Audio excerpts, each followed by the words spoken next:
বাদাম আসলে নানা পুষ্টিগুণে ভরপুর, ফলে শরীরের নানা রকম ঘাটতি পূরণের পাশাপাশি শরীরকে সুস্থও রাখে।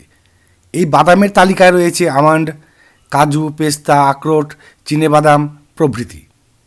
পুষ্টিগুণের দিক থেকে সবই প্রায় সমান সমান হলেও এক এক বাদাম এক এক প্রয়োজন মেটায়, সেটাই সংক্ষেপে বলবো। আরও বলবো কারা, কখন, কিভাবে কোন বাদাম খাবেন সংক্ষেপেই বলবো, তবে জানাটা খুবই প্রয়োজনীয়। যাই হোক, বাদামে protein, carbohydrate, fibre, vitamin, magnesium, phosphorus, manganese, fat, selenium নানা পুষ্টিগুণ থাকে।